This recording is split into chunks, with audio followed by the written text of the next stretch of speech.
Hello aspirants, ఇవాళ 13th April 2025 the same day అంటే 13th April 1919న భారతదేశంలో ఒక పెద్ద మ్యాసకర్ అనేది జరిగింది జలియన్ వాలాబాగ్ అనే ప్లేస్‌లో. దాని గురించి తెలుసా మీకు? తెలుసుకుందాం రండి. సో, భారతదేశంలో జరిగిన జలియన్ వాలాబాగ్ మ్యాసకర్ కన్నా తెలుసుకునే ముందు మనం రౌలట్ యాక్ట్ అంటే ఏంటో తెలుసుకోవాలి. సో, 1914 నుంచి 1918 వరకు మన వరల్డ్ వార్ 1 లేదా మొదటి ప్రపంచ యుద్ధం ఎండింగ్‌కొస్తుంది. ఎండింగ్‌కొచ్చే టైంలో బ్రిటిష్ గవర్నమెంట్ వాళ్ళు ఏం చేస్తున్నారు అంటే, భారతదేశంలో కొన్ని రిప్రెసివ్ మెజర్స్ తీసుకొచ్చారనమాట. రిప్రెసివ్ మెజర్స్ అంటే ఏంటండి? భారతదేశంలో ఉన్న పౌరులకి కొద్దిగా అణిచివేద్దామని చెప్పేసి వాళ్ళు వేరియస్ మెజర్స్ తీసుకొచ్చారు. One such act is Rowlatt act అనమాట. రౌలట్ యాక్ట్ ఏం చెప్తుంది అంటే, పోలీసోళ్ళు ఎవరైనా గానీ ఎనీ పర్సన్‌ని అరెస్ట్ చేయొచ్చనమాట వితౌట్ ఎనీ రీజన్. ఓకేనా? మరి ఇది కొద్దిగా ఇబ్బందికరమైన సిట్యుయేషన్ అనమాట. ఇప్పుడు రోడ్డు మీద నేను నడుచుకుంటూ వెళ్తున్నాననుకోండి, నేను అమాయకుడిని. అలా అని చెప్పేసి నన్ను కూడా అరెస్ట్ చేయాలంటే కుదరదు కదా! సో, గాంధీ గారు వచ్చి ఏం చేశారంటే, మనం దీనికి అగెయిన్స్ట్‌గా ఒక సత్యాగ్రహ చేద్దామని చెప్పేసి పిలుపునిచ్చారనమాట.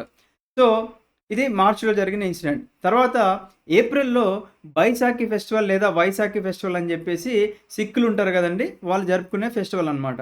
సో, వాళ్ళు 13th ఏప్రిల్ 1919న మనకి ఒక గార్డెన్ ఉంటది. బాగ్ అంటే గార్డెన్. సో, జలియన్ వాలా మనకి అమృత్సర్‌లో ఉన్న జలియన్ వాలాలో ఒక బాగ్ ఉంది. అంటే గార్డెన్. దాన్నే జలియన్ వాలా బాగ్ అని జెప్పేసి అంటారు. ఆ గార్డెన్‌లో వాళ్ళందరూ గూడా యూనైట్ అయిపోయి వాళ్ళ ఫెస్టివల్‌ని సెలబ్రేట్ జేసుకుందాం అని జెప్పేసి అనుకున్నారు. ఆ టైంలో మనకి ఒక పర్సన్ జనరల్ రెజినాల్డ్ డయర్ అనే పర్సన్ ఎవరైతే కమాండర్ ఆఫ్ ద ట్రూప్స్ అతని సోల్జర్స్‌తో పాటొచ్చి ఉన్న ఏకైక ఎగ్జిట్‌ని సీల్ జేసి అంటే వాళ్ళ దగ్గరున్న ఫైర్ ఆర్మ్స్‌తో యామ్యునిషన్ అయిపోయేంత వరకు గూడా ఫైర్ చేపిచ్చారు. అండ్ అక్కడున్న అఫీషియల్ రిపోర్ట్ ప్రకారంగా 379 పీపుల్ కన్నా ఎక్కువ చనిపోయి 1200 కన్నా ఎక్కువ మనకి గాయపడ్డారనే విషయం తెలుస్తుందనమాట. సో, ఈ జలియన్ వాలాబాగ్ అనే ప్లేస్‌కి మనకి 10,000 మెన్, విమెన్ అండ్ చిల్డ్రన్ అందరూ గూడా బైసాఖి ఫెస్టివల్ సెలబ్రేట్ జేసుకోవడానికి రావడం జరిగిందనమాట. అయితే మీరు 'సర్దార్ ఉధమ్ సింగ్' అనే మూవీ చూసే ఉంటారు. సో, మనకి రెజినాల్డ్ డయర్ ఎవరైతే అప్పుడు కమాండర్ ఉన్నారో ఆయన ఉండే టైంలో మైకేల్ ఓ డయర్ అనే పర్సన్ ఎవరైతే ఉన్నారో అతను లెఫ్టినెంట్ గవర్నర్‌గా ఉన్నారనమాట ఈ పంజాబ్ అనే ప్రాంతంకి.